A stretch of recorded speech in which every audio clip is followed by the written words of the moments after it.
retrouver pour ces nouvelles échappées belles. Je vous propose de passer un petit week-end en ma compagnie dans une ville qui vit en harmonie avec la nature. Une ville qui est considérée comme la première capitale verte de l'Europe et une ville qui a les pieds dans l'eau. J'ai nommé Stockholm. Bienvenue en Suède.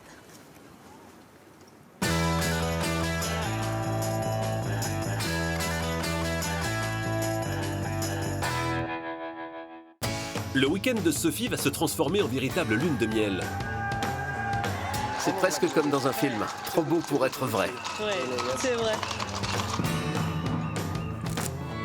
Les Suédois sont en permanence à la recherche du bonheur. On a l'impression de faire corps avec la nature quand on danse comme une grenouille. À Paris, on est souvent en talons. Ici, on est en basket. Aujourd'hui, on s'entend, on se comprend mieux, on est finalement plus heureux. Ici, tout est réuni pour passer du bon temps. Tu prends ton maillot pour aller au boulot et si le temps le permet, tu plonges. Qu'est-ce que c'est joli! Mais attention à ne pas y prendre goût, Alors, verdict? Eh ben, t'es une vraie chef. car on tombe vite amoureux de Stockholm. Je te trouve particulièrement élégant. Je vous aime. Ah ben, j'en rougis. Difficile ensuite de quitter la capitale et les 25 000 îles qui l'entourent. Tu découvriras des choses nouvelles à chaque fois.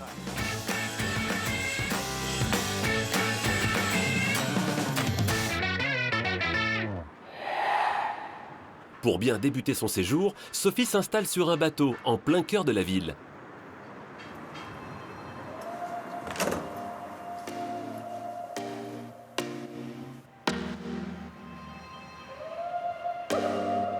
Hey, Sophie! Comment vas-tu? Très bien. Bonjour. Quand une Sophie rencontre une Sophie. Alors, quand tu m'as donné rendez-vous sur ce pont, j'ai pas bien compris le nom. Comment s'appelle-t-il? Skeppsholmsbron. Voilà, bon, ben moi je vais l'appeler le pont avec la couronne. Depuis combien de temps tu es installée Ça là? fait 8 ans que je suis installée ici. Ouais, quel bon vent t'a poussé jusqu'ici? Un changement de vie. Ouais. Un changement de vie et puis l'envie d'essayer un pays nordique aussi. C'est une capitale à taille humaine. Ouais. On a la nature dans la ville, tout se parcourt à pied ou en vélo assez rapidement. Alors une ville qui est construite sur plusieurs îles. Oui, Stockholm est construit sur 7 îles. Et puis on a l'archipel avec plus de 30 000 îles. C'est très riche et c'est vraiment un peuple de l'eau. Oui. Et lorsque je suis arrivée ici, j'ai vite vu que la French Touch était vraiment appréciée. Et je suis dans la conquête et la popularisation d'un produit français. Le cannelé. Je suis cannelière. J'ai créé mon job. C'est bien, c'est bien.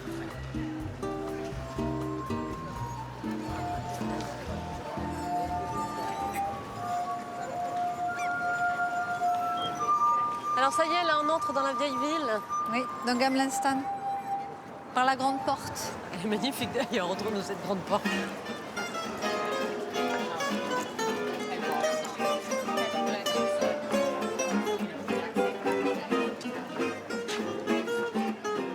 Nous voici sur la grande place, Stortorget. Elle est très belle cette place, hein.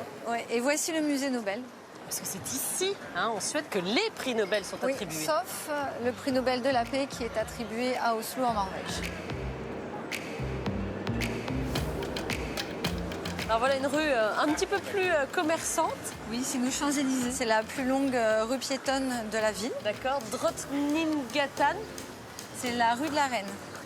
Donc là, je t'emmène à Vetekaten, qui est un petit endroit sympa pour prendre un fika. Ah, la fameuse pause fika.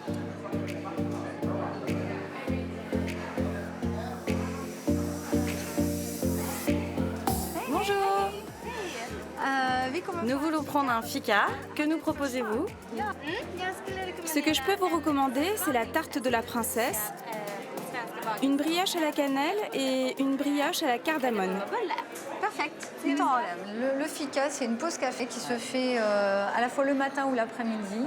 Souvent, dans les entreprises, les gens prennent le temps de prendre le café, de manger une petite chose sucrée pour discuter d'autres choses que de travail. Et puis il y a ces petits endroits là, des petits cafés partout dans la ville. C'est vraiment la culture du café ici. Les Suédois sont les deuxièmes consommateurs de café au monde. D'accord, ok. Donc des vrais premiers, amateurs. ouais. Les premiers étant les Finlandais.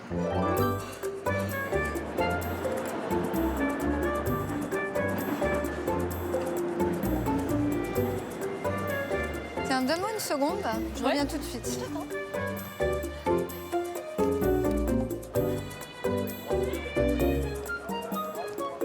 Voilà, cadeau. Oh, mais t'es mignonne. Un petit cadeau pour toi. Bah, enfin, mais fallait pas. Ah, c'est tellement gentil. C'est adorable. Qu'est-ce que c'est ce petit cheval? C'est le cheval du Dalarna. C'est un petit objet qui est souvent offert après un voyage qu'on fait en Suède, donc ça fera un petit souvenir. Oh, c'est un peu l'emblème de la Suède alors du coup. C'est ça.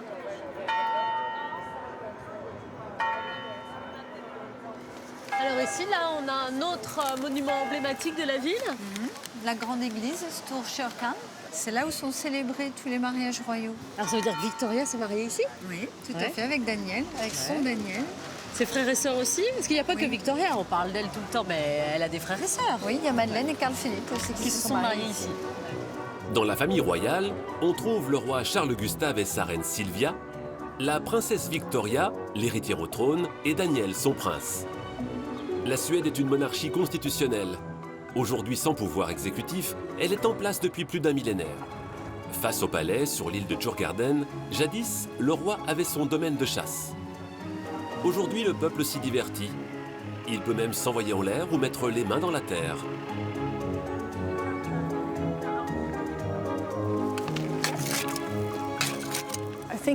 C'est marrant le tournant de l'histoire. Que cet endroit se soit intégré à la ville et à ses habitants.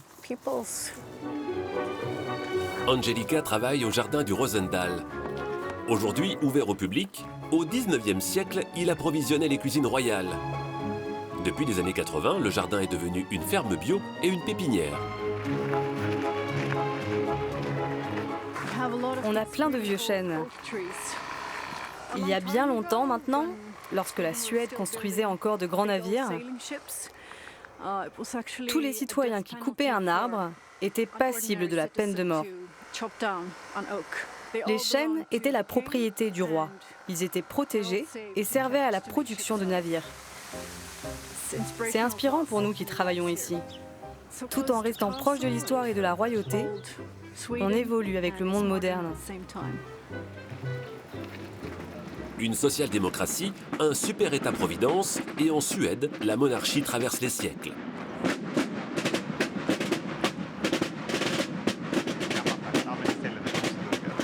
Elijah est le nouveau Stéphane Bern local. Depuis un an, il est journaliste à la cour. Tous les jours, il couvre l'actualité de la famille royale. Je me souviens de ma première rencontre avec la famille royale. C'était avec le roi, à une conférence de presse. Et je lui ai posé ma première question. C'était étrange.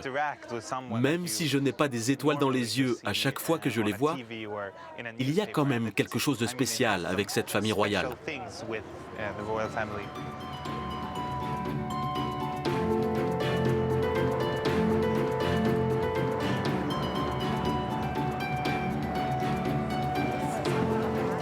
Aux alentours du palais, Fifi Brindacier, les Vikings et toutes les autres icônes suédoises se font une place. Mais dans les vitrines touristiques, la famille royale se fait plutôt discrète.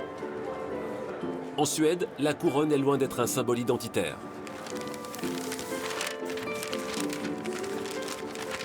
Ça, c'est le journal pour lequel je travaille.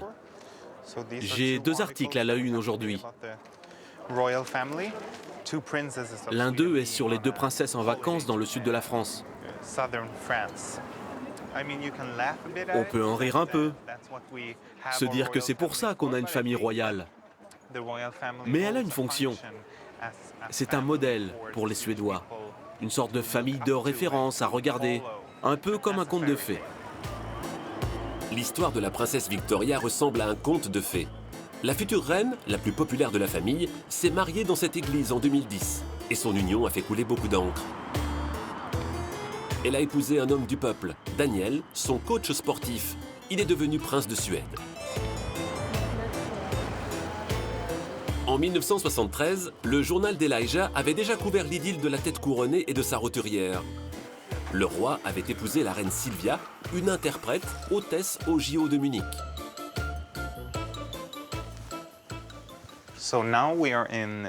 Ici, c'est notre salle du baiser. Elle s'appelle comme ça à cause de cette une. Nous avons été le seul journal à avoir une photo du roi embrassant sa reine lorsqu'ils se sont mariés. Depuis, c'est resté le record de tirage de toute la Suède. Dans les années 80, la monarchie a modifié les règles de succession au trône pour que l'aîné puisse hériter de la couronne sans distinction de sexe. Victoria pouvait donc régner. Au départ, le roi lui-même ne voulait pas que sa fille lui succède. Pour que la monarchie ait le soutien des Suédois, elle doit être ouverte, transparente et progressiste. Bien entendu, c'est beaucoup de pression de la part du peuple. La Suède attendait Victoria avec impatience. Son mariage a réuni plus de 1000 invités et 500 000 personnes dans les rues de Stockholm. Ils étaient 5 millions devant leur télévision. Mathias, ce pâtissier, y était également. Là, c'est le mariage royal. Ici, c'est moi, la princesse Victoria et son mari. Ils coupent le gâteau, et là, c'est le gâteau. Il est très très grand. Et vous voyez, j'ai l'air tout petit à côté de lui. On a fait 129 roses en sucre comme celle-ci. On en a fait pendant plus d'un mois et je me suis brûlé les doigts. Mais ça s'est plutôt bien fini.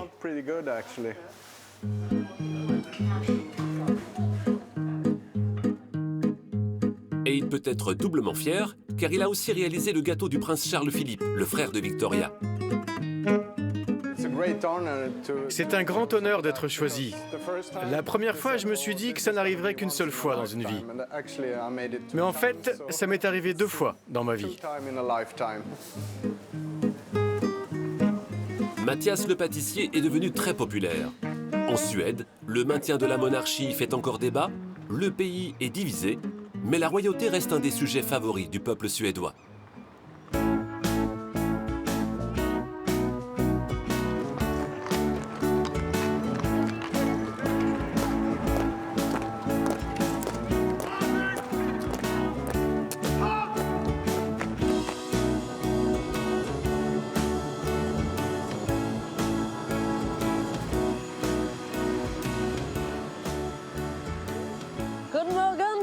Bonjour. Bonjour. Bonjour. Bienvenue à Cavalier Casal. C'est notre caserne. Elle abrite tout le régiment de la garde royale. Alors, je te trouve particulièrement élégant. Cet uniforme te va très très bien. C'est notre uniforme officiel. La tenue d'apparat que nous revêtons lors des parades et des visites officielles. Et aussi lorsque nous protégeons le roi au palais royal. Le soir et pendant le service normal, on utilise le traditionnel uniforme vert. Ça, tu le portes très bien en tout cas. Je te suis, hein? C'est toi qui as les clés de la maison?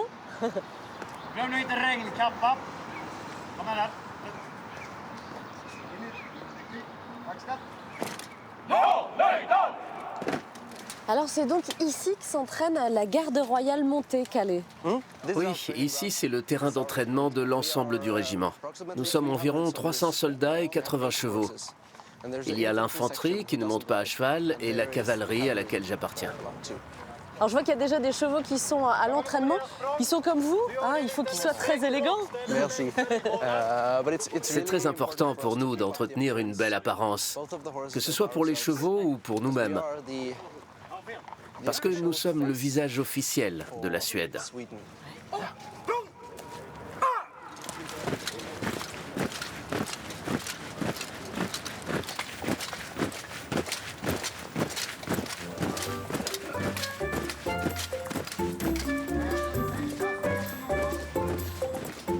Tu veux un café, Sophie? Ah oui, je veux bien, c'est gentil. Oui. Faut prendre des forces avant la parade. Oui, c'est vrai.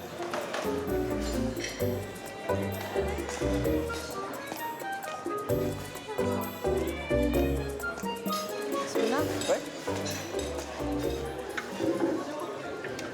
Une vraie ambiance de caserne où Les hommes et les femmes sont mélangés, c'est un corps mixte. Hein. Oui, tout le monde travaille ensemble. C'est très bon. Ouais. Raconte-moi, toi, alors, comment tu es rentré dans la garde royale montée? J'ai travaillé comme postier pendant 4 ans après mes études. Ensuite, j'ai eu envie de faire autre chose. Et j'avais toujours pensé devenir militaire. Mais je voulais être parmi les meilleurs, donc j'ai choisi la garde royale. Et quelle a été la réaction de ta famille lorsque tu leur as annoncé que tu rentrais dans ce corps prestigieux? Mon père trouve ça super que je fasse quelque chose qui me plaise vraiment. Il est très fier de moi et ma mère encore plus. Sa fierté est plus grande que la mienne d'être ici. Ils sont venus me voir le 6 juin pour la fête nationale. Et ma mère s'est mise à pleurer. Oh non! Très bon. Ah oui, elle était très émue. Quand on est en faction devant le palais royal, on n'est pas autorisé à sourire. On doit rester très sérieux. Donc je me suis mordu la lèvre comme ceci. J'essayais vraiment de me contenir parce que c'était très émouvant de la voir. Ça a dû être un moment intense, hein, j'imagine. J'étais très nerveux. J'imagine.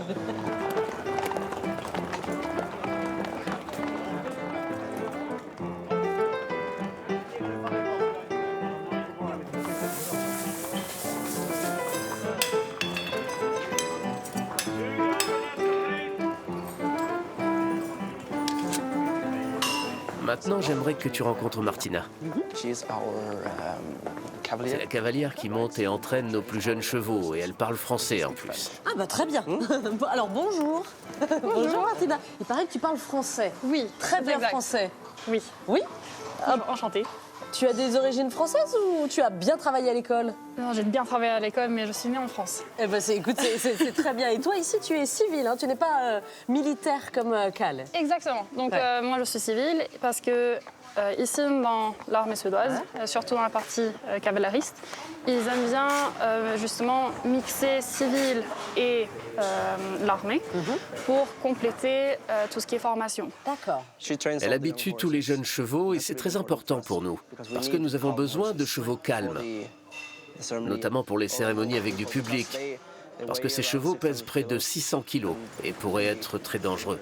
Et puis il y a le roi et la reine qui sont là, donc ils n'ont pas le droit de faire de bêtises, tes chevaux. On a des entraînements dans le manège où ils ont des ballons, on a des poubelles, on jette un peu des trucs par terre. Comme ça, ils voient qu'il se passe des choses, même dans leur, dans leur coin de confort. Ensuite, tout ce qui est entraînement musique, on a les musiciens qui s'entraînent une fois par semaine, des fois à cheval. Et ça, les chevaux doivent pouvoir le supporter. Je veux dire les trompettes et tout ça. Il faut qu'ils soient habitués à cet environnement sonore.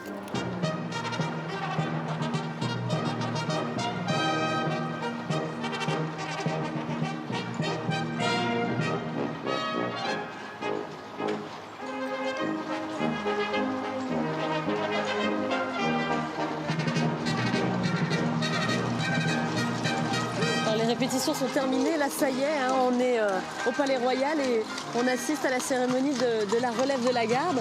Je trouve ça quand même très impressionnant. C'est presque comme dans un film, trop beau pour être vrai. C'est vrai. Qu'est-ce que tu ressens toi en étant spectateur là aujourd'hui? J'adore, parce que là je peux voir chaque petit détail. Et tout ça avec une nouvelle perspective. Donc je trouve ça vraiment intéressant. Et quel est vraiment le plaisir que tu ressens à effectuer cette mission? Parce que je vois ça comme une mission, moi. J'aime que tout soit très précis. Et le capitaine que tu vois là-bas, il nous donne des notes en fonction de notre prestation. Au cours de la cérémonie, chaque mouvement que nous faisons, avec notre arme par exemple, doit parfaitement claquer. Donc, quand ça sonne bien et que tu as une bonne note, c'est le meilleur des sentiments.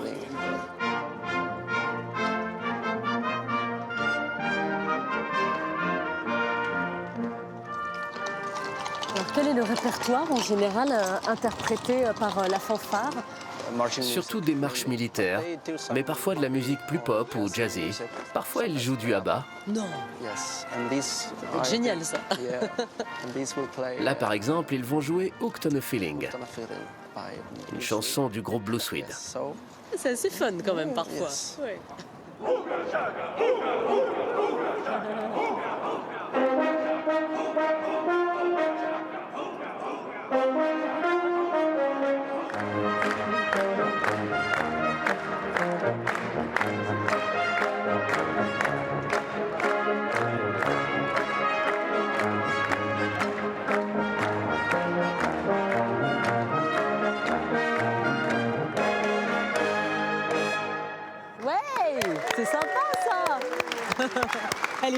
chanson? C'est une des chansons les plus connues du répertoire suédois.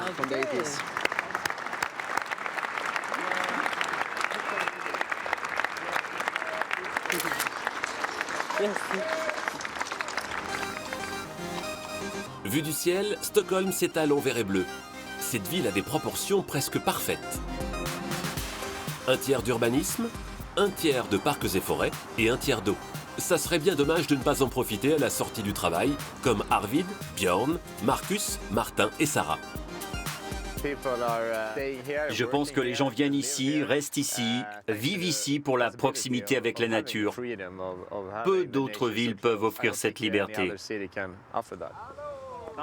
Salut, salut, tout va bien? Salut, ça va? Oui, oui, ça va. Au 19e siècle, la bonne société stockholmoise a découvert les plaisirs balnéaires. Et aujourd'hui, les berges sont protégées. Interdiction de construire. Elles doivent rester accessibles à tous. Tu prends ton maillot pour aller au boulot, et si le temps le permet, tu plonges.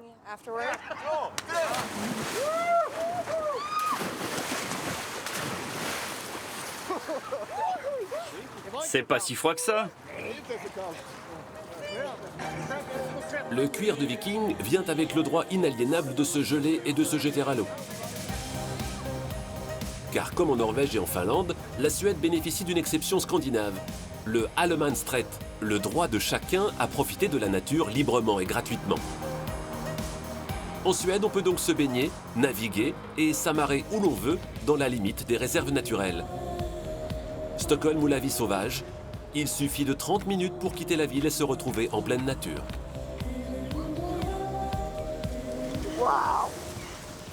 On va voir combien ça mesure. Elle fait presque 1,5 cm. Les mamans, Sandra et Linnea, veulent que leurs enfants apprivoisent la nature qui les entoure. Une nature omniprésente qui est à la base de ce droit d'en profiter comme on l'entend. Ça se passe sous la jambe. Et ça sur la tête. Linnea a grandi sur une île de l'archipel, Sandra en banlieue. Mais toutes deux ont vécu une enfance nature. Les sorties en famille, c'était camping. Je prenais pour acquis que tout le monde pouvait grandir comme ça, dans le monde entier. Parce que pour moi, c'est comme ça qu'on fait ici. Dans les écoles suédoises, tous les enfants apprennent à vivre dans la nature. Ce concept est la base de l'éducation. Ça réveille des souvenirs d'été de les voir avec les gilets de sauvetage. Comme son fils, Sandra avait 10 ans lorsqu'elle s'est essayée au kayak. Avec ses parents, elle partait camper en naviguant. C'est ça le allemansrätt. Cette liberté est absolument fabuleuse à utiliser.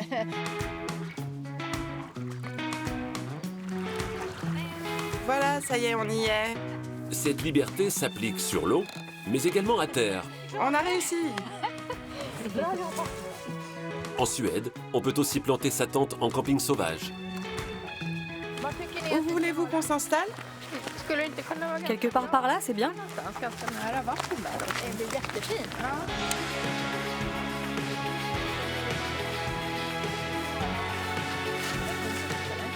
J'aime le camping parce que si on ne s'endort pas, on a plein de bruits sympas autour de nous.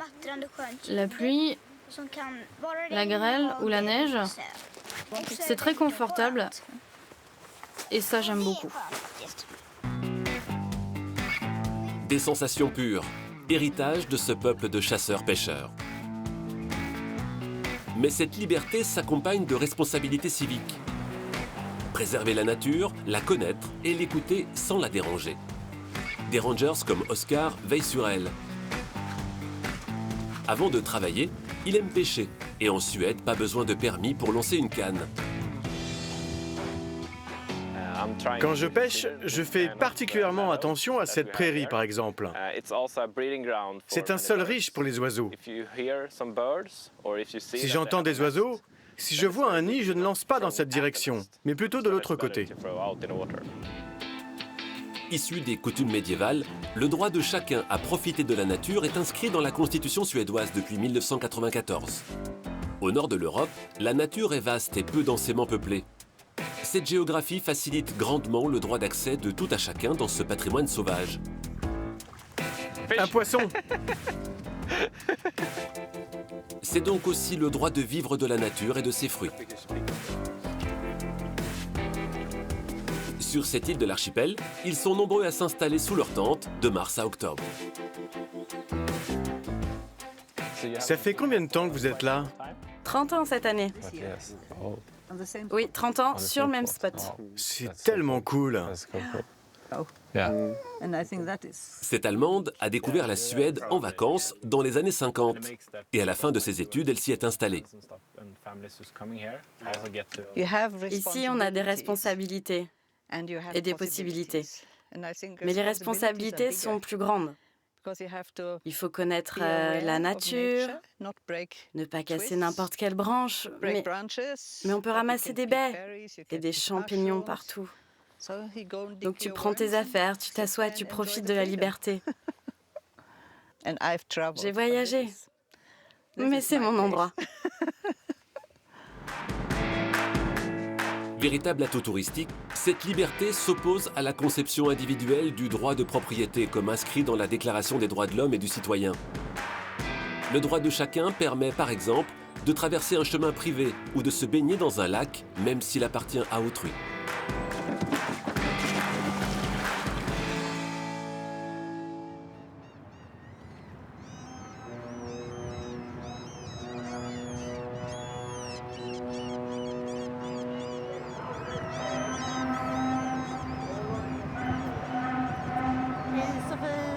Un petit café?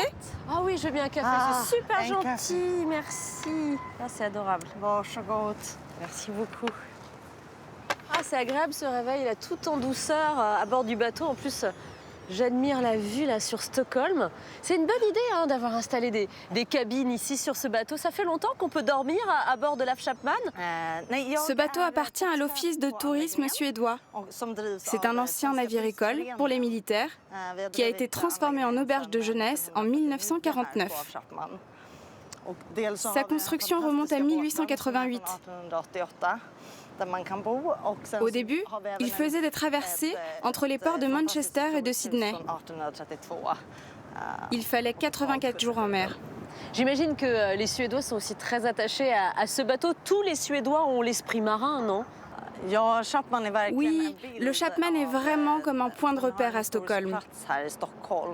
En 2006, il est parti en cale sèche pour des travaux de rénovation qui ont duré 2 ans. Et beaucoup de gens ont appelé la mairie pour savoir s'il était parti pour toujours. Et c'est vrai qu'il manquait quelque chose dans la baie pendant cette absence. Pour l'esprit marin, il y a un musée que je te conseille vivement de visiter, juste à côté.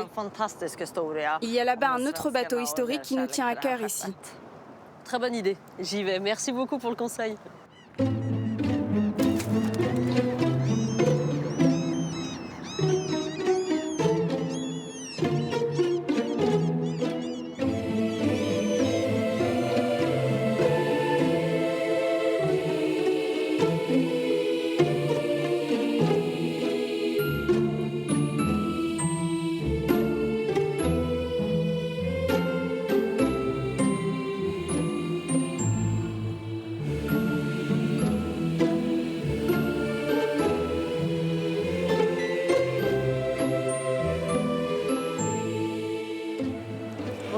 Bonjour, Padei. Si vous pouvez m'aider, c'est ça? Oui. Oui, ah, vous parlez français? Oui, je parle français. Ça me rassure, je ne parle pas très bien suédois. Vous êtes française? Non, suisse en fait. Ah, très bien. Écoutez, ça tombe bien. Oui, je veux bien 2-3 petits renseignements. Qu'est-ce qui lui est arrivé au Vasa? Ce qui s'est passé avec le Vasa, c'est que le navire a coulé durant son premier et dernier voyage, donc le voyage inaugural en 1628. Et sa sortie en mer a duré combien de temps exactement? Une vingtaine de minutes environ. Oui, donc il n'y a même pas eu de traversée. Non. Hein? Et le problème principal du Vasa était que le navire était en fait beaucoup trop lourd au-dessus de la ligne de flottaison, et ce qui fait que le navire était vraiment beaucoup trop instable. Et il a suffi juste d'une petite brise de vent pour faire basculer le navire, le faire pencher. Et une fois que le navire a penché, l'eau a ensuite pu s'engouffrer à travers les sabords qui étaient ouverts, donc les petites lucarnes où étaient placés les canons.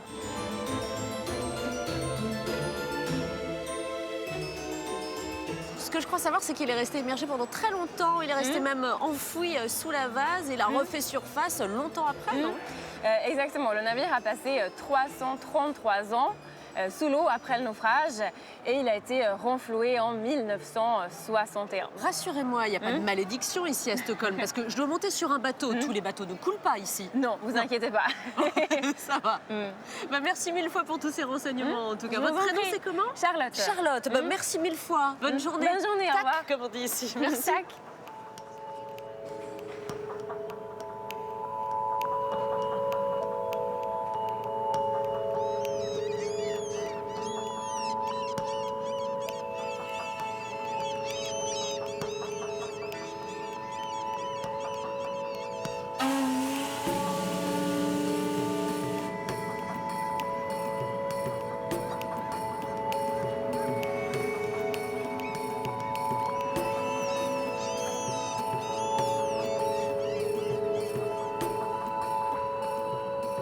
Hey, bonjour capitaine. Bonjour Willy. Comment ça va? J'avais très envie de m'offrir un tour en bateau pour découvrir l'archipel de Stockholm. Bienvenue à bord, Sophie. Ça me fait plaisir que tu sois là. Bon, écoutez, si vous avez besoin d'un matelot, je suis votre homme. Enfin, façon de parler.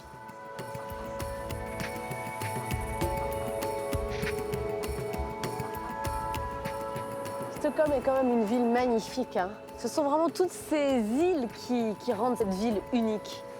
Effectivement, l'ensemble de la ville est construite sur des îles différentes. Tout est relié par des ponts. Ce qui est fantastique à Stockholm, c'est que de l'océan jusqu'à l'arrivée ici, le chemin est long, ça fait environ 60 km. Et on croise environ 30 000 îles pendant la traversée. Tu peux remonter les pare-battages, s'il te plaît? Oui, bien sûr, pas de problème. Merci.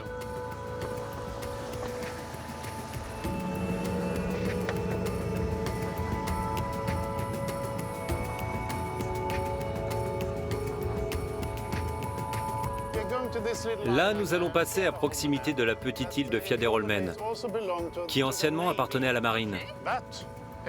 Il y a toujours eu des restaurants sur l'île, et les gens s'y rendaient pour boire et boire encore, parce que c'était interdit de boire de l'alcool en ville. Et ils fabriquaient leur propre vodka, car c'était difficile de trouver un four ouvert pour distiller dans la ville de Stockholm. Donc tout se faisait ici. Mais il y avait de la contrebande ici, de la contrebande de boissons alcoolisées? Oui, c'était juste là. Sur tout le trajet jusqu'à la haute mer, il y avait des maisonnettes comme celle-ci sur chaque île. Les gens avaient une petite ferme avec quelques vaches et ils pêchaient. Et les femmes transportaient à la rame les produits qu'elles vendaient au marché de Stockholm. Et tout le long du trajet, il y avait des centaines de gargotes où elles pouvaient prendre un petit verre. Et après, elles repartaient. Un petit verre et on rame. Et comme ça tout le long. Et vous, ce sont des paysages que vous affectionnez particulièrement, vous ne vous en lassez pas, j'imagine? On ne se lasse jamais de ces îles, de ces maisons et de l'ensemble de l'archipel. On n'en est jamais fatigué. Tu peux venir des centaines ou des milliers de fois, tu découvriras des choses nouvelles à chaque fois. Il faut que tu imagines, en été, tu accostes dans la crique d'une île et tu vas nager au milieu des rochers. C'est tellement fantastique.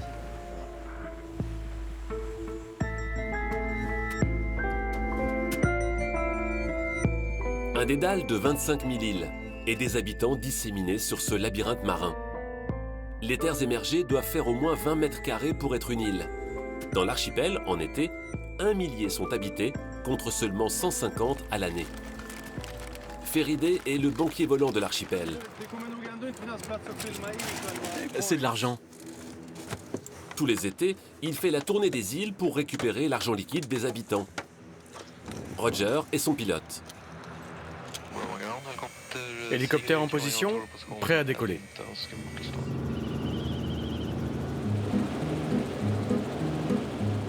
Le banquier vole seulement l'été, car l'archipel est la destination de villégiature préférée des Suédois et des touristes étrangers. Et il n'y a ni banque, ni distributeur dans l'archipel. Après les fêtes de l'été, il y a toujours beaucoup d'argent à récupérer. On va se poser là-bas vers le phare.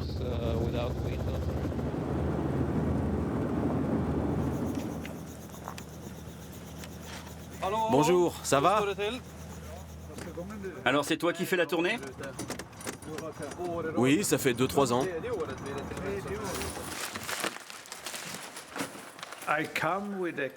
Avant qu'il arrive, je fais le tour des habitants.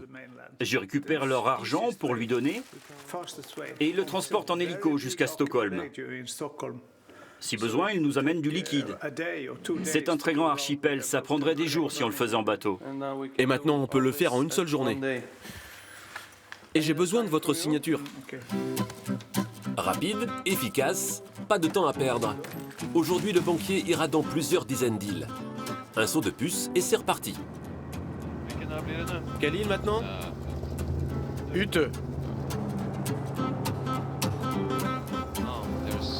Il y a des moutons là où on doit atterrir.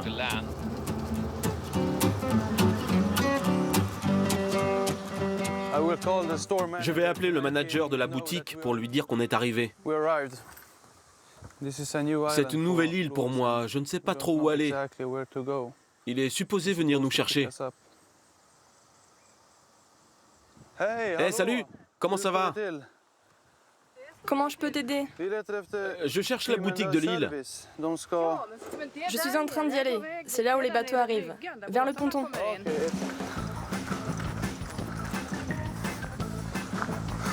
Oh, ça a l'air fermé. Ah non, on a trouvé.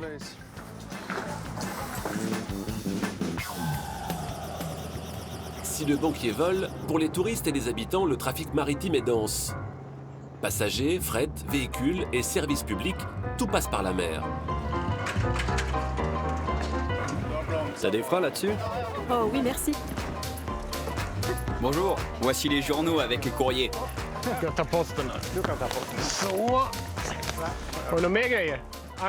Je suis en charge de la distribution du courrier pendant l'été.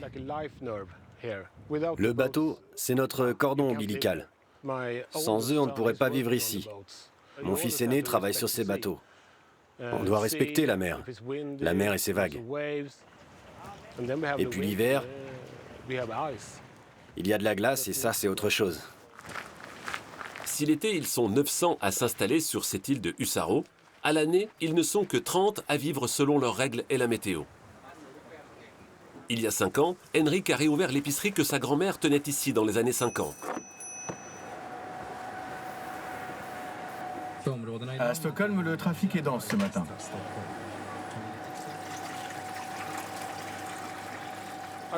Si j'étais sur le continent, je ne serais pas épicier. Ici, c'est un service public. On n'a pas eu de boutique pendant 7 ans et l'île a failli en mourir. Une boutique, c'est un point de rencontre. Dans une petite communauté, c'est vital, sinon elle meurt. Bonjour, bonjour. Comment ça va? Ils sont 2 saisonniers à travailler pour Henrik. En pleine saison, ils seront 6. C'est l'heure du café?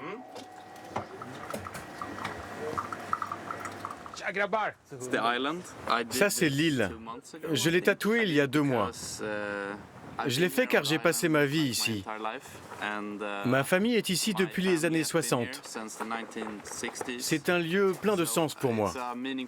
Je ne sais pas ce que je ferais sans elle.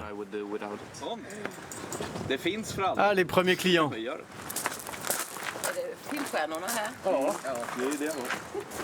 On va prendre du charbon. Vous le mettez sur notre note? L'hiver, on laisse la clé dehors. Comme ça, les gens peuvent entrer quand ils veulent. Ils écrivent sur le cahier et paient plus tard. C'est la confiance entre eux et nous, celle qu'on a bâtie au fil des années. L'hiver, Henrik n'ouvre que quelques heures, 2 fois par semaine. Et l'été, la boutique est trop petite. Là, c'est le bateau de livraison, et là, c'est nous. Il faut y aller. L'archipel est connecté, et l'île n'est plus vraiment un caillou isolé au bout du monde. Il y a même une application pour suivre les bateaux. Plus besoin de faire le planton sur les quais comme sa grand-mère. Ce bateau, c'est celui qui nous livre les glaces. On aime la glace, on adore la glace en Suède. Vous devriez voir au moment de la première livraison à Pâques. Il peut y avoir 10, 15 enfants devant la porte de la boutique. 2 livraisons par semaine pour 900 habitants tout au plus. Effectivement, le Suédois aime la glace. Je dois avoir celui-là. Que tu dois avoir? Excuse-moi. Henrik est ravitaillé 5 fois par semaine, mais une seule fois en hiver. Le bateau transporte tous les produits traditionnels suédois. La réglisse salée et les œufs de poisson en tube. Le goût de l'enfance, paraît-il.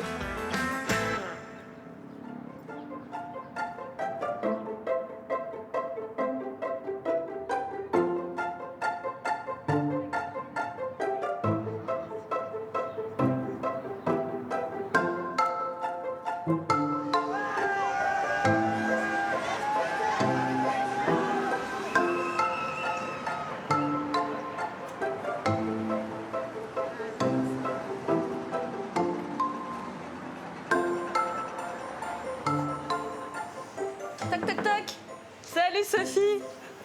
Comment ça va? Ça s'est bien passé ta balade? Écoute, très bien.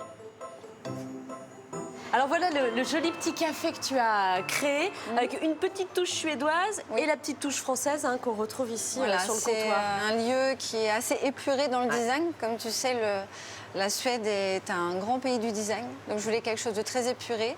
Et à la fois donc, dans les lieux, mais aussi sur les produits, parce qu'on a aussi le cannelbulle, qui est le croissant suédois, à côté du croissant français. Donc voilà, il y a vraiment les 2 cultures qui se réunissent dans un concept. Et tout ça autour d'un cannelé. Voilà. Et ben d'ailleurs, je vais te montrer comment on les fait maintenant. Tu viens avec moi en cuisine? Enfin, je vais apprendre ta recette, avec grand plaisir. Allez, suis-moi. Les ingrédients, c'est quoi? C'est plusieurs produits qui sont la farine, le sucre, le lait, les œufs. Donc je remplis l'entonnoir à piston qui va nous aider à remplir tous ces petits mots. Pas mal, non? Ouais. Ouais, on sent les vacances dans la région bordelaise. Là, tu vois, ça remonte. Allez, plus que 32. Alors, verdict? Eh ben, t'es une vraie chef. Ah, merci. T'es une vraie chef. Il n'y a pas une goutte qui dépasse. C'est vrai. Ce qui plaît aux Suédois, c'est quand même quand on apporte une authenticité, une tradition. Par contre, j'ai voulu switcher un peu les parfums. Donc j'ai essayé avec de la fleur d'oranger, avec du citron. J'ai créé la cannelle Kronan aussi, avec un ami qui s'appelle Daniel, qui est la couronne de cannelle. Donc c'est un cannelé à la cannelle, en hommage à la royauté de la Suède. Attention, 2, 1, 0. Qui sont beaux! Voilà nos cannelés tout chauds. Ouais, on les aère un peu pour que ça refroidisse. Voilà. On peut essayer, hein. Allez, on se lance. Ouais, c'est bon. Ouais, t'as le plus de toi. Eh, regarde, ils sont beaux, ils sont tout dorés. Allez, on déguste.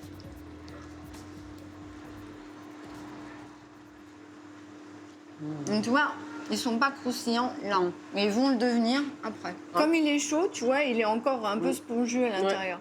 Mais quand il va refroidir, ça va s'aérer. C'est comme la mie de pain, en fait, tu vois. Donc là, on va les mettre dans une petite boîte. On va les livrer à un restaurant tout à l'heure. Je t'emmène avec moi.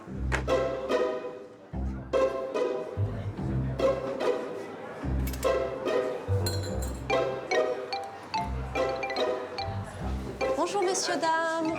Bonjour. Je vous amène des petits cannelés sortis du four. Qui est français, qui est suédois là autour de la table? Alors je suis française. D'accord. Je suis français aussi. Ok. D'accord, mademoiselle. Espagnol, mais je parle français. Mais c'est très bien. Et monsieur suédois. Donc là, le café, les gâteaux, les pâtisseries sont un prétexte à la discussion? Le but, c'est de parler à la fois suédois et à la fois français. Bah écoutez, moi j'ai quelques cours de suédois à prendre. Je sais dire Good Morgen. Vous connaissez déjà TAC? TAC, c'est merci. En öl, une bière. Ça marche toujours bien. Ern öl. Oui, Bière, ça c'est bien. Jag älskar dig. Je vous aime. Ah ben... Écoutez, c'est une déclaration un peu rapide entre nous, mais c'est un mot qu'il faut apprendre. J'en rougis, dis donc. J'en rougis. Moi aussi. Merci beaucoup en tout cas. Tac. Ils sont charmants tes clients. Hein. Oh, très très sympa, vraiment. Le monsieur qui est là-bas m'a appris à dire « je t'aime ». J'ai déjà oublié. Mais c'était une belle déclaration. Jag älskar dig. Voilà, c'est ça. On y va les filles. Ciao. À demain. Donc là, on va livrer. Ok. On va livrer Paname. C'est quoi Paname? C'est un petit bistrot français tenu par des amis, Noël et Michel. Vu le nom, j'aurais pu m'en douter. Encore une French touch ici à Stockholm. Ouais, on va passer par là. Tiens, je vais te faire passer dans le parc. C'est très sympa, tu vas voir. Je vais te montrer une place de jeu, une Lekplats. Très bien. Alors là, on voit que dès qu'il y a un rayon de soleil, tout le monde est dehors. Bonjour Albert. Là, c'est vraiment une aire de jeu, de rêve pour les enfants. Tout est mis à disposition des enfants.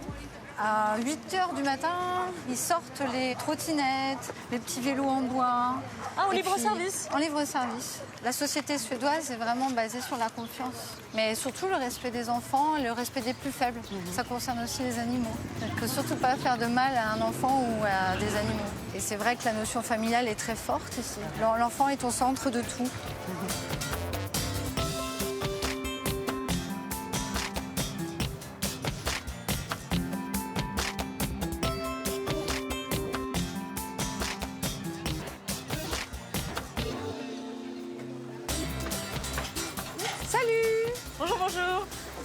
Salut Noël. Bonjour les filles, oh là là là là. Toujours. Je te présente Sophie. Ah Sophie. Encore une Sophie, on s'embrasse. J'adore Sophie. Salut. Enchantée. Voyons, tout le monde est sympa ici. Paname. Ouais, bah ouais. C'est pour ça que c'est mes potes. Hein. Eh ben voilà. C'est pour ça qu'elle vient boire du champagne 3 fois par semaine. C'est son petit secret. Elle vient de loin pour en boire du champagne. Oh là là, ça y est, je suis grillée. Noël, ici à Stockholm, il y a une vraie curiosité pour la cuisine française. Ah, absolument. Hein. Depuis 15-20 ans, avant, il n'y avait pas grand-chose. Surtout les Italiens qui étaient implantés, même pour trouver des produits français.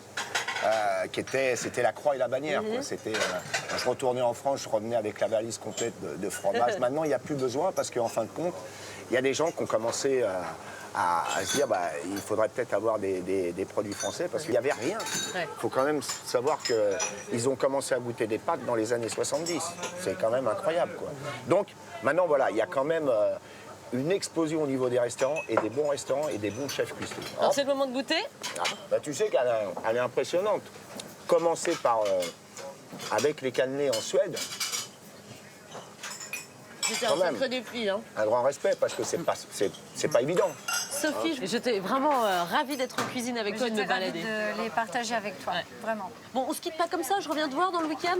Avec grand plaisir. Je continue ma balade et je reviens dans ton quartier. Pour des nouvelles aventures. Avec plaisir. Les Suédois auraient-ils trouvé la recette du bonheur? La réponse est peut-être dans la politique familiale du pays.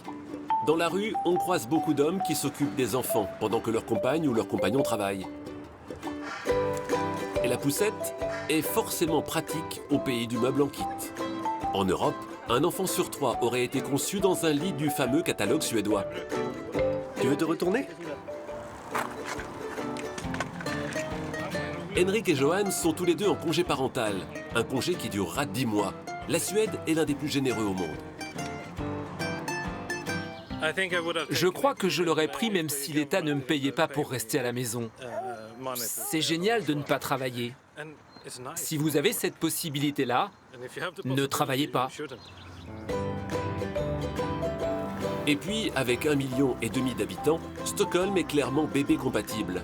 Elle a l'espace, les bus à l'éthanol et la qualité de l'air qui va avec. Selon une étude suédoise, les couples qui se répartissent les 16 mois de congé parental divorcent moins.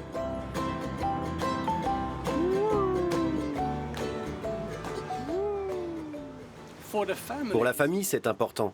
Parce que si seulement ma compagne restait à la maison, je ne pourrais pas comprendre pourquoi elle est fatiguée quand je rentre du travail. Aujourd'hui, on s'entend, on se comprend mieux, on est finalement plus heureux.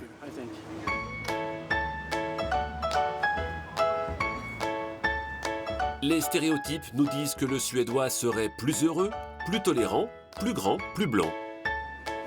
Évidemment, c'est énervant. Ils sont en permanence à la recherche du bonheur. Mais comment font-ils pour garder le moral ? Dans ce pays, on aime le hareng et ses oméga 3 et on met un casque pour quitter à vélo son quartier écolo et aller au boulot.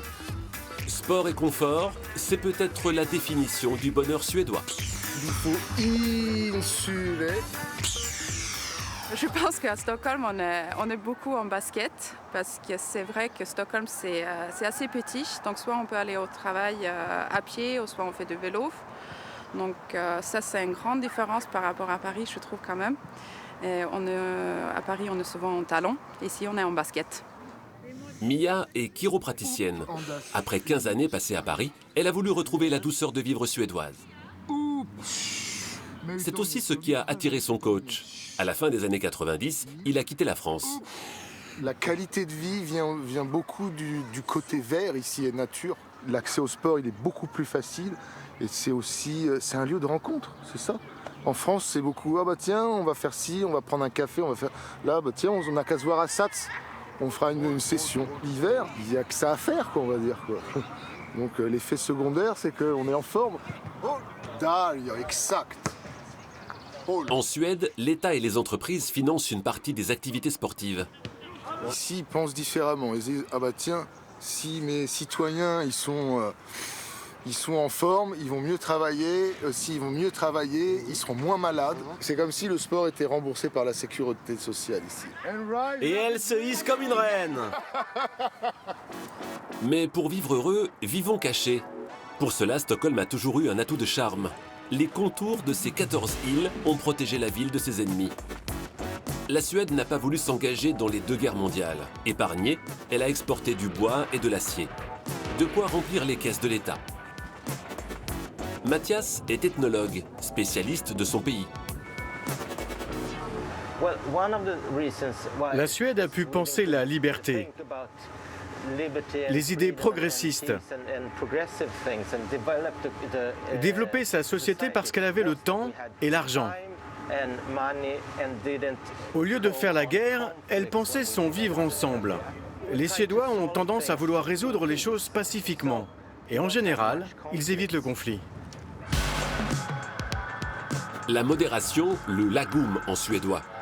Un mot hérité des Vikings qui buvaient dans la même coupe. Il fallait boire ni trop peu, juste assez pour que tout le monde en ait. Le lagom, c'est la modération. C'est une façon typique d'être suédois. Ne pas montrer sa richesse, ne pas montrer une spécificité particulière, mais être presque comme tout le monde. Le suédois est donc perméable au phénomène de mode. Pourtant, dans un monde globalisé, qui court toujours, la Suède a l'air de prendre son temps, comme avec le fika. Les Suédois aiment se voir comme disciplinés et travailleurs. On a pour habitude de dire que l'on travaille plus dur quand on a eu notre fika. Sans lui, on ne serait pas heureux. 15h, 17h au plus tard, sortie de bureau. Pendant la belle saison, c'est barbecue. Un modèle en kit et à usage unique. Corps sain, repas sain, tri sélectif, le barbecue a sa poubelle dédiée. Propre en ordre, comme on dit en suédois. C'est peut-être cela leur méthode du bonheur.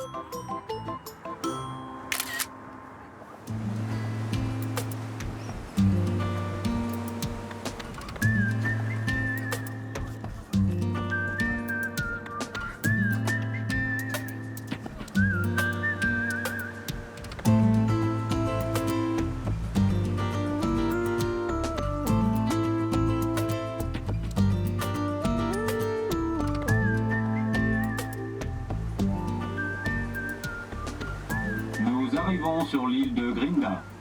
Grinda, 2 minutes d'arrêt.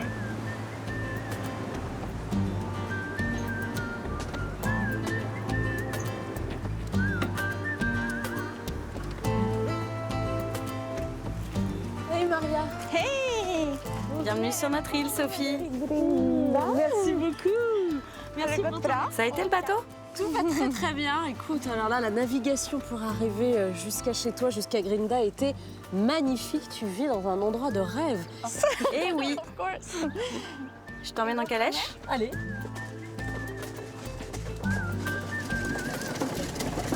Alors cette île de Grinda est vraiment une île très sauvage. Il y a combien d'habitants ici exactement?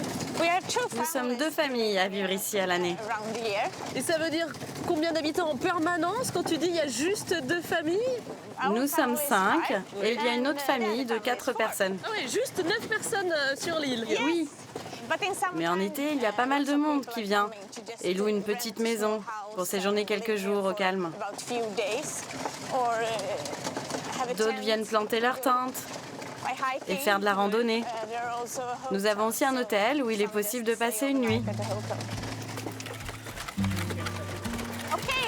Sophie, nous voilà arrivés à ma ferme.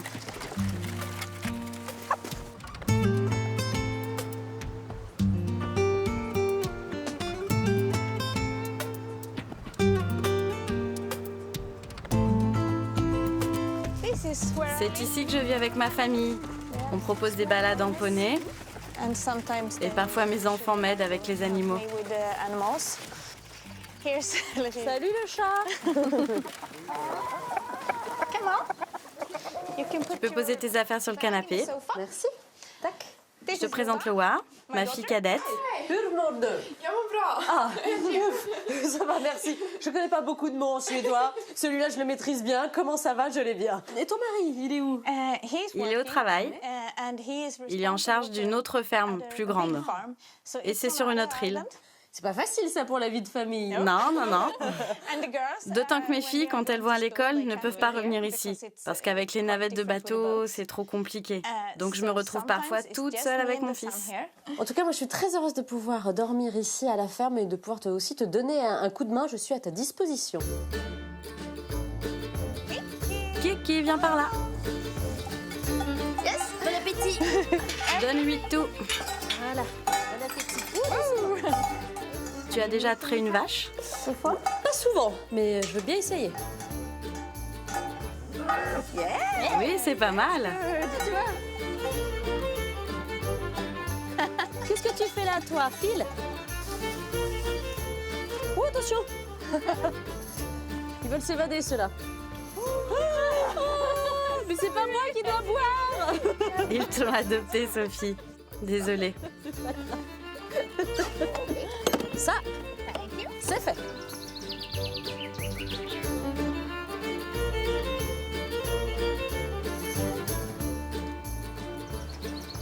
Ah, quel endroit magnifique, vraiment.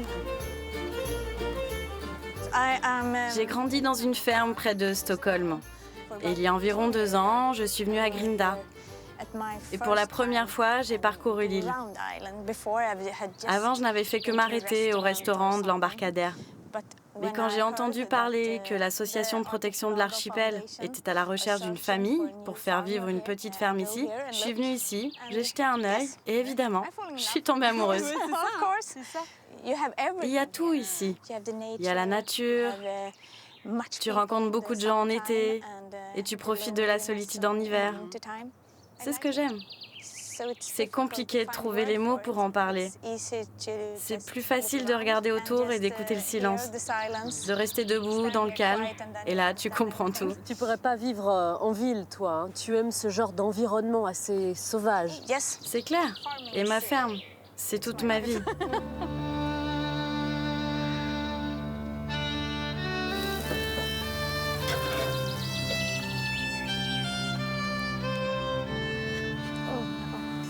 Waouh! Merci! Les légumes du jardin? Non, ce ne sont pas les nôtres. Ce n'est pas la saison. Mais la viande provient de nos vaches. Tu veux du pain?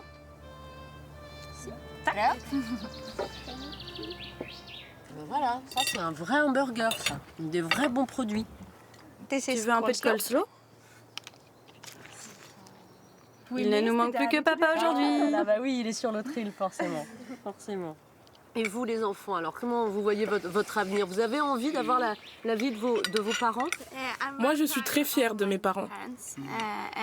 Ils m'apportent une belle éducation dans la nature. Et je suis vraiment heureuse ici. Je suis d'accord avec ma sœur. Moi, je suis en école d'infirmière, donc je ne me vois pas travailler dans la ferme plus tard. Mais c'est un mode de vie que j'aimerais conserver dans mon temps libre, par exemple. Ici en Suède, ce qui nous importe, c'est que nos enfants fassent vraiment ce qu'ils ont envie. S'ils sont attirés par la vie en ville, c'est important qu'ils essayent. Mais s'ils veulent continuer de faire vivre Grinda, quand je serai vieille, j'en serai ravie. En tout cas, merci 1000 fois pour ton accueil et pour ce moment en famille. Merci pour tout. De rien, merci. On a passé un bon moment. Tu seras toujours la bienvenue à Grinda.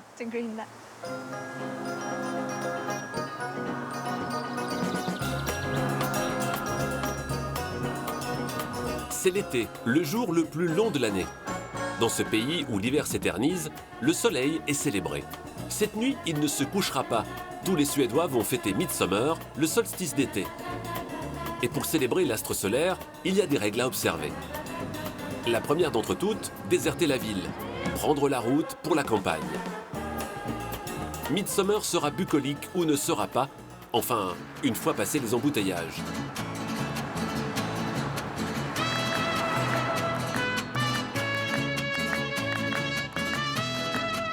Ses amis arrivent tout juste de Stockholm. Ils étaient ensemble à l'université et chaque année, ils se retrouvent à la campagne pour fêter l'été. Voici le kit de survie pour le Midsummer. Un imperméable, bien sûr, peut-être pas aujourd'hui, mais souvent il pleut. Le plus important, l'anti-moustique. On saura s'en souvenir plus tard ce soir. Et bien sûr, une tripotée d'amis.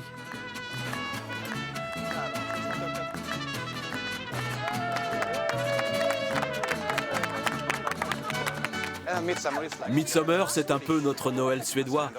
Ce jour-là, tout est fermé en Suède. Les boutiques, les banques, tout ça. Parce que tout le monde est dehors pour profiter du beau temps, des longues journées et des courtes nuits suédoises. C'est donc une journée très spéciale.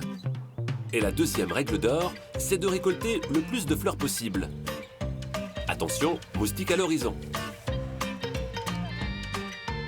Cueillez autant de violettes que vous voulez. Il y en a tellement.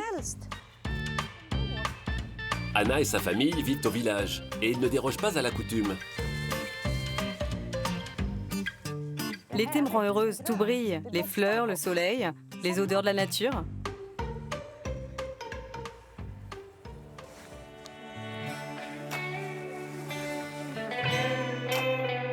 Un bouquet d'été dans les bras, tout le village peut s'activer.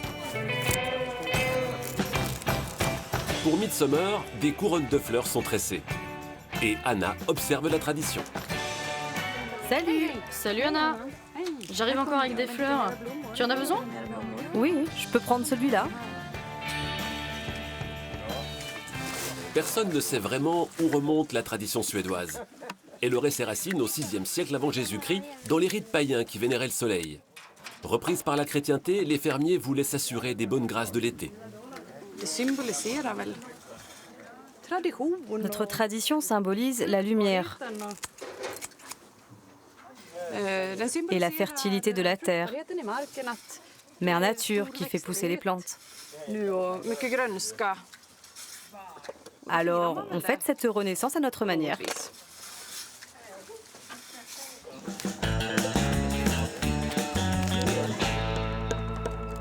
Fleurs et flonflons, tout le village séparé en vue de la procession de l'été. Décoration faite, il est temps de se sustenter.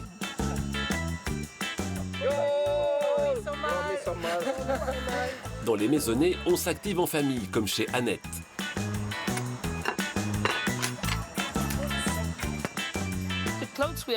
On porte tous des fleurs. Regardez, les filles en ont, et nos maris en cuisine ont aussi des chemises à fleurs.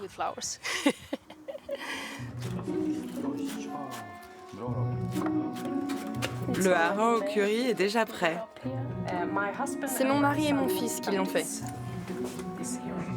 Et bien sûr, on ne déroge pas au repas traditionnel suédois. Hareng mariné, pommes de terre nouvelles et fraises suédoises. Plus il y a de fraises, mieux c'est. On est patriotes, donc pour Midsummer, on veut nos premières fraises suédoises. Midsummer est devenue fête nationale dans les années 1900. On offrait alors aux ouvriers des usines des harengs marinés, de la bière et du schnapps pour accueillir l'été.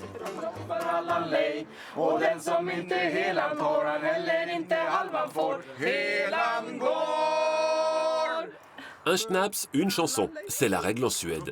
Histoire de se chauffer les cordes vocales avant la procession de l'été.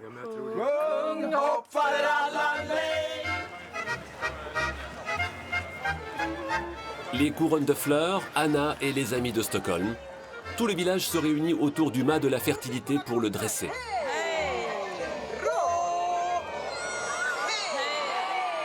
Le hisser et le lever vers le ciel.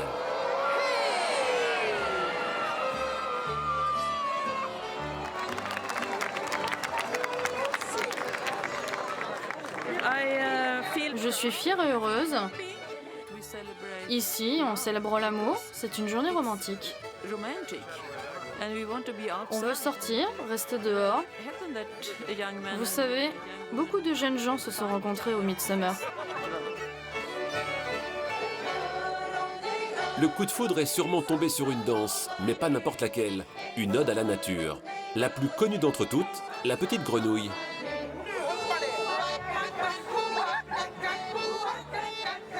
On a l'impression de faire corps avec la nature quand on danse comme une grenouille ou comme un moustique. Ça, c'est le moustique. Et ils sont toujours avec nous. Sous la moustiquaire, la nuit de Midsummer serait magique. Un jeune homme vient de faire sa demande en mariage. Les célibataires doivent placer 7 fleurs sous leur oreiller pour rêver à leur bien-aimé. Si l'amour ne vient pas, c'est que les fleurs n'étaient pas les bonnes. La nuit sera courte, mais il y aura bien un baby-boom autour du mois de mars l'année prochaine.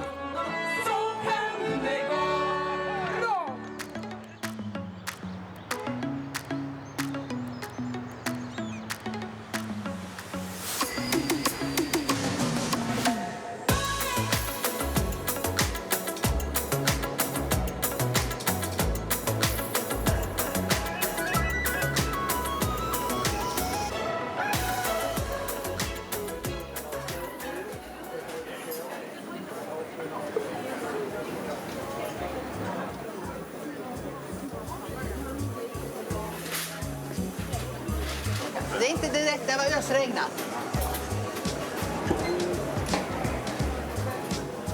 Var kommer den ifrån? Den är från västkusten.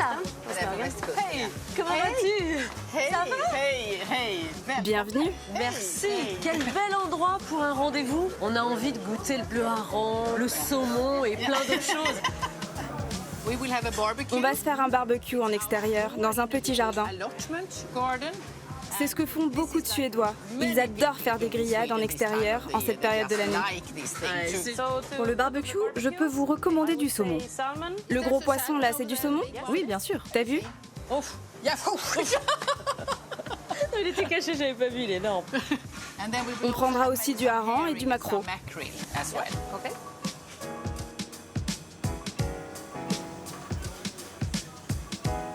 Tu sais, j'aimerais te faire goûter une spécialité.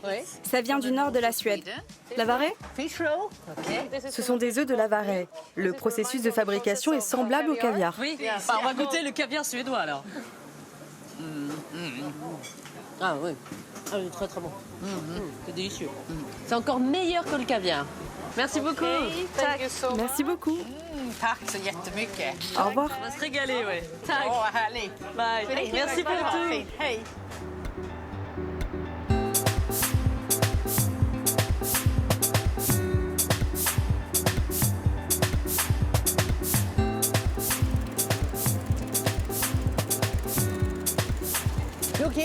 Tu vois cette place? C'est un endroit très populaire.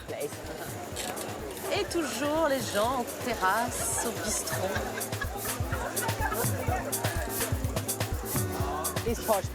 Avant, ici, c'était un quartier ouvrier.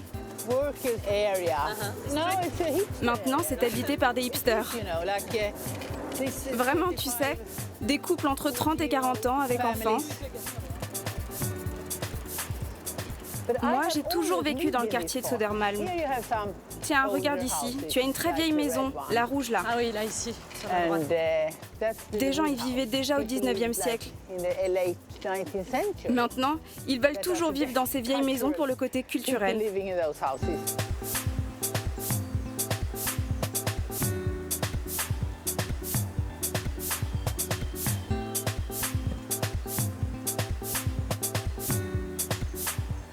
Ingela, c'est vraiment très agréable de faire du vélo dans cette charmante ville de Stockholm.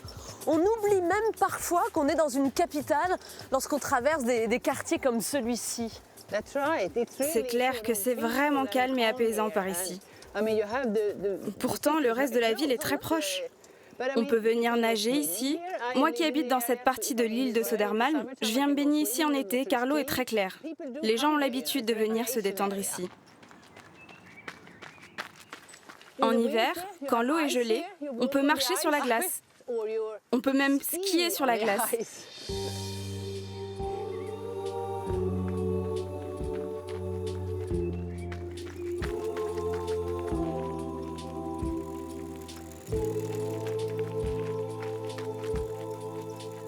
Ces petites maisons, c'est vraiment charmant. Qui sont les heureux propriétaires de ces petites cabanes? Eh bien, moi par exemple, j'en suis une. En fait, ce sont des jardins ouvriers. Ce très vieux quartier a commencé à être construit en 1906. Il y avait une belle idée au départ. Que les gens pauvres puissent faire pousser des pommes de terre, des légumes, pour pouvoir s'en sortir et manger à leur faim. Ça a été un grand mouvement en Suède.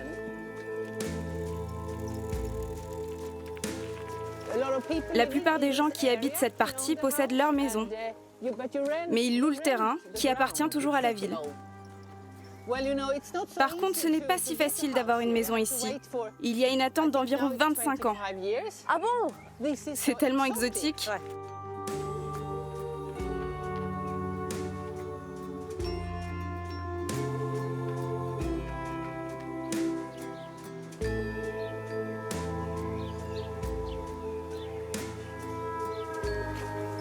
Voici mon jardin ouvrier. Vénarde, c'est tellement joli.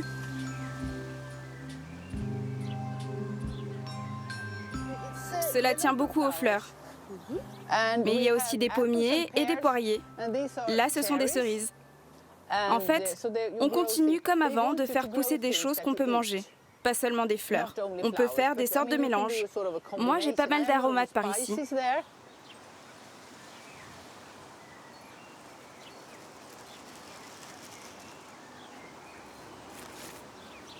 Et ici, c'est toi qui as tout planté. Tu as créé ce jardin. Ça fait des années que j'y travaille. J'ai le jardin depuis 1989.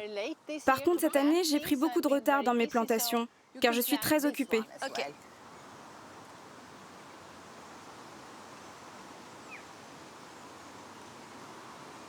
Ces jardins sont une source d'inspiration? J'ai effectivement écrit un livre là-dessus.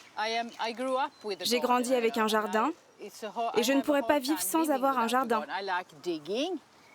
J'aime creuser, j'aime le travail physique, tu vois. Je trouve qu'un jardin t'apporte tant de choses. Il développe ta créativité, te donne de la force. Il y a le souci du détail.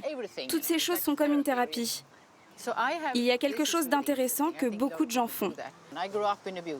J'ai grandi avec le très beau jardin que mes parents faisaient et j'ai planté les mêmes choses qu'eux. Comme par exemple ces arbustes ou ces fleurs. Je me dis, oh, il faut absolument que j'ai ça. Je pense que d'une certaine manière, tu recrées ton enfance tant bien que mal.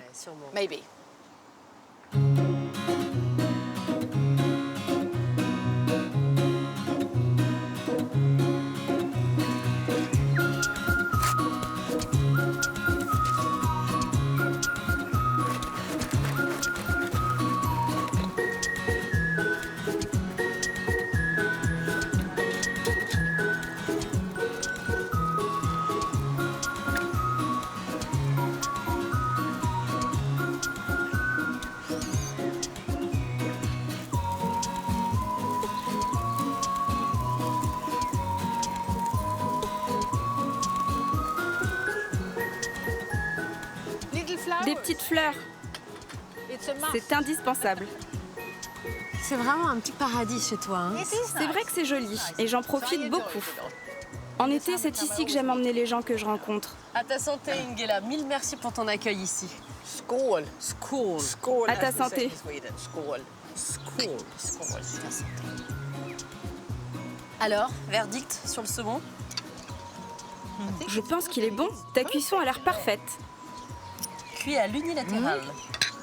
Je trouve qu'on a vraiment passé un bon moment. Je suis contente de t'avoir rencontré. Moi aussi, je suis très heureuse d'être là. Tout s'est combiné à merveille. C'est le groupe suédois le plus connu du monde, ABBA. L'esprit des années 70 a soufflé sur Stockholm.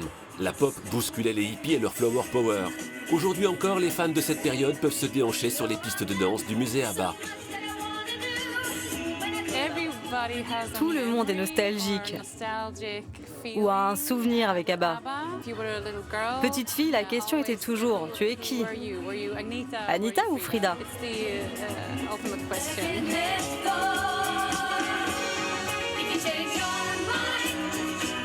Ouvert en 2013, le musée a même une annexe dans la zone de transit de l'aéroport de Stockholm. Ces Australiens viennent tout juste d'atterrir et toute la famille est fan.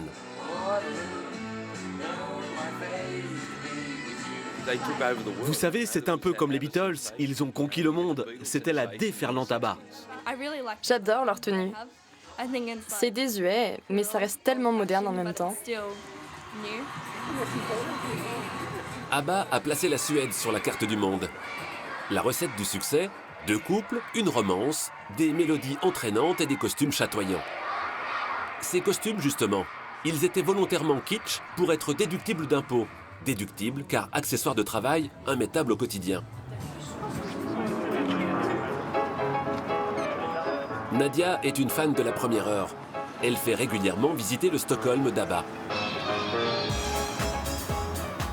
À l'opéra, son grand-père, maire d'une petite commune, a été invité au mariage du roi Charles Gustave et de sa reine Sylvia. Ils ont fait jouer ABBA. Ce n'était jamais arrivé. Un groupe de pop devant le couple royal. C'était choquant. Dans les années 70, la Suède change. Le roi perd ses pouvoirs exécutifs. C'est le début des congés parentaux. Les idées progressistes se propagent. Benny et Frida, qui ont des enfants hors mariage, posent en scène de ménage. Ils étaient trop libéraux pour certains pays à l'époque. Quand ils allaient en Australie, ils n'allaient pas en Tasmanie. La région était trop conservatrice. Soudainement, vous aviez 2 couples qui chantaient ensemble. Avant, c'était les Beatles, que des groupes de mecs. Elvis, que des hommes. Personnellement, en tant que transgenre, quand ils ont chanté Dancing Queen, j'ai commencé à rêver. Ils disaient clairement que tout le monde pouvait être une Dancing Queen.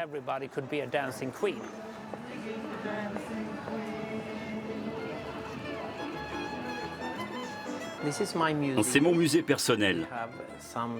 Il y a des poupées russes, et il y a aussi des peintures faites en Thaïlande. Anders est lui aussi un fan de la première heure. En 1974, il a 10 ans. Devant sa télévision, il regarde ABBA remporter l'Eurovision avec Waterloo. Sous le choc, il met le feu à sa collection de timbres qu'il regardait avec sa babysitter. C'est signé Till Anders. C'est pour moi. Cette photo, je l'ai prise moi-même. J'étais tellement près, j'ai dû couper la tête des garçons. Ici, on a des vinyles, que du ABBA et des choses rares. Pas 1, 2 ou 3, non, 25 exemplaires du même album de tous les pays. L'édition russe. Dans les années 70, je les adorais vraiment. Ado, je les ai repoussés. Et dans les années 90, ils sont revenus dans mon cœur. Lorsque la Suède gagne l'Eurovision, une fierté nationale s'empare du peuple. Jamais le pays n'avait encore gagné. Pour Anders, c'est comme si la Suède avait gagné un match de hockey face à l'Union soviétique, ce qui n'était encore jamais arrivé à l'époque. Ce sont les unes du lendemain de la victoire. Le peuple est tombé amoureux de ce groupe coloré, mais les critiques n'ont pas aimé du tout.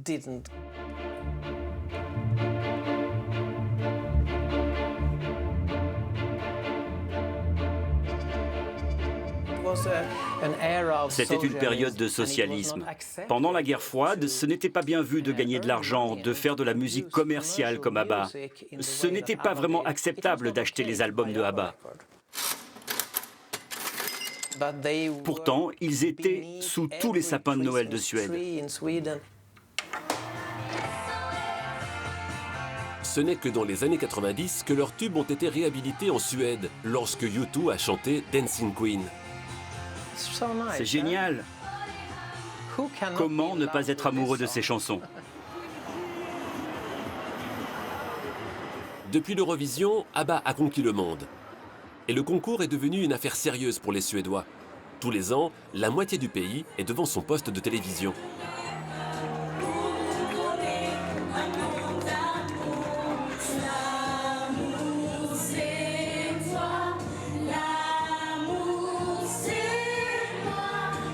Ce soir, le club suédois de l'Eurovision se réunit pour un karaoké. Autant dire que la salle est remplie. Dans l'assemblée aujourd'hui, certains sont venus d'Italie ou du Congo. Ce qui était vraiment étonnant, c'était que les gens aiment chanter en Suède. Quand on regarde dans la télé, c'est seulement la musique. Bon, on aime la Suède parce que c'est un pays de la musique et la musique c'est nous. La musique c'est notre cœur, la musique c'est tout pour nous. C'est génial.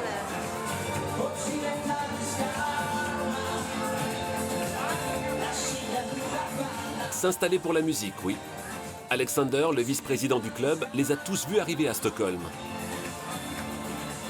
Car depuis ABBA, la Suède est devenue la 3e industrie mondiale de la musique, derrière les États-Unis et l'Angleterre. C'est plus facile de lister ceux pour qui les producteurs suédois n'ont pas travaillé. Ils ont produit Britney Spears, Madonna, Justin Bieber, Justin Timberlake. C'est parfois injuste, personne ne sait qu'il y a des Suédois derrière ces tubes. Mais on en est très fiers. Le miracle musical suédois a aussi produit Spotify, et l'industrie avait une corde sur laquelle composer sa mélodie. La Suède aime chanter. L'État subventionne les activités vocales. Depuis les années 70, les écoles communales de musique sont gratuites et la Suède a la plus forte concentration de chorales au monde.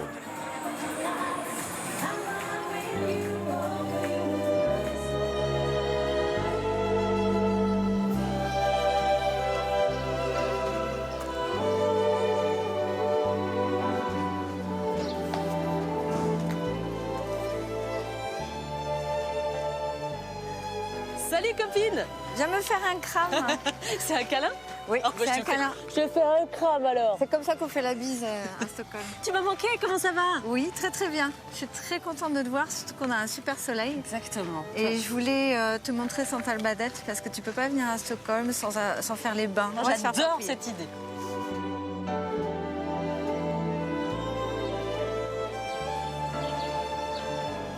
Très belle architecture, hein? Oui. Inspiration Art Nouveau, bâtiment qui a été construit au début du siècle 1900. Il y a de nombreux nageurs qui sont venus s'entraîner ici. Il y a un prolongement de la végétation à l'intérieur, tu vas voir, c'est magnifique.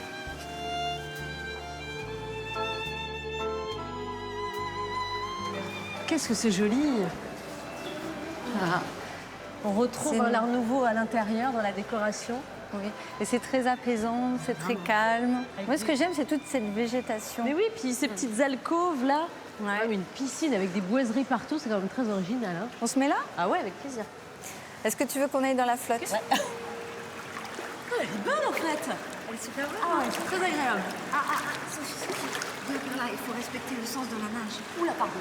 Oula, excusez-moi. Je te suis donc. Il y a une chose qui est importante, tu sais, c'est de respecter les règles. Normalement, ici, il ne faut pas parler trop fort. Oh, pardon. Ah, excuse-moi. La rigueur scandinave, la rigueur scandinave. Ça rigole pas.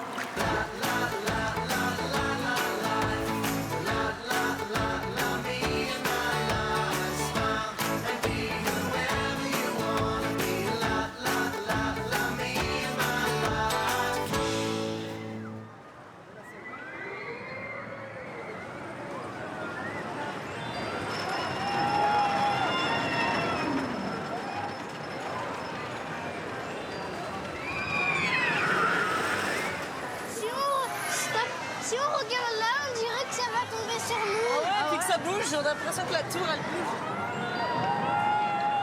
quand même très sympa ce parc d'attractions là. Il y a une vue exceptionnelle autour. Hein. Oui, on est tout autour de l'eau. On est en plein soleil. Il y a des enfants partout, des familles, tout le monde est content. Hey, kan jag leka med Sofie och min mamma? Ah, tac. Il fait ça bien, il demande à jouer avec moi et sa maman. Presque. Jules, j'ai eu aucune dent pour l'instant. Ah, Sophie a eu un point. Ah, bravo Jules, heureusement que t'es là. Moi j'ai 0. Tac, merci beaucoup. Alors ça par exemple, j'ai pas envie de le faire le tapis volant moi, tu vois. Ça me fait mal au cœur rien que de les regarder. Par là, il y a un manège qui va vous plaire. D'accord. Attention, ça va tourner. Je peux pas y aller. C'est parti. Allez, on lève les bras. On lève les bras.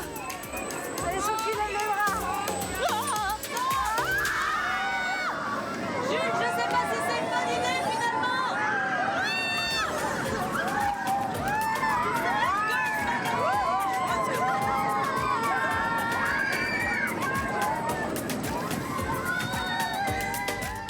Ah Jules, c'était super sympa, hein, mais moi j'avais un peu mal au cœur quand même hein, dans ce manège-là. Hein. En tout cas, la Suède et Stockholm sont le paradis des enfants. La preuve encore ici. Hein. Oui, des bébés partout, des enfants qui jouent, sont assez libres.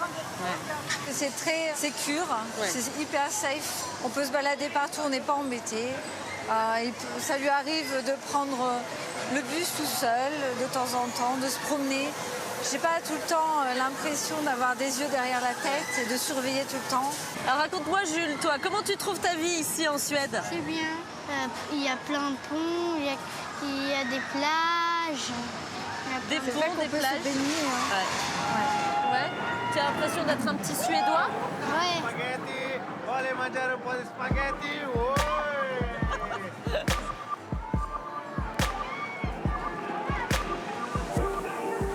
C'est déjà la fin de mon week-end et je voulais te remercier de m'avoir fait partager cette ville que tu aimes tant aujourd'hui et qui est la tienne. Eh ben, j'étais super contente de te la montrer, de te la faire visiter et de passer ce moment avec toi, c'était super agréable. Moi, je suis sûre d'une chose, c'est que tes petits cannelés vont avoir beaucoup de succès ici à Stockholm. J'en suis absolument convaincue. Ben, je croise les doigts. Moi aussi, je croise les doigts. Merci beaucoup, ma belle. Merci mille fois.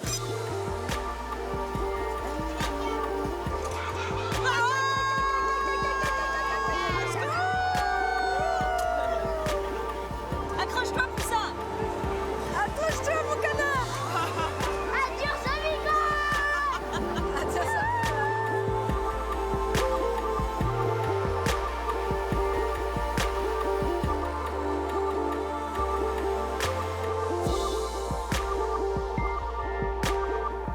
Voilà, c'est déjà la fin de ces échappées belles à Stockholm. J'espère vous avoir donné plein d'idées pour organiser vous-même un séjour ici. En tout cas, pour ma part, je dois vous avouer un véritable coup de cœur pour cette ville.